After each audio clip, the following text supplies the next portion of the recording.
Polaris Sportsman Scrambler 850 1000 won't start.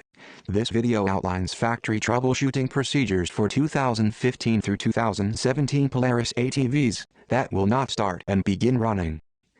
This video describes causes and actions needed to fix a Polaris Sportsman Scrambler engine that will not start. Download this complete factory repair manual at www.911manual.com. The manual covers every aspect of repair, maintenance, troubleshooting and overhaul.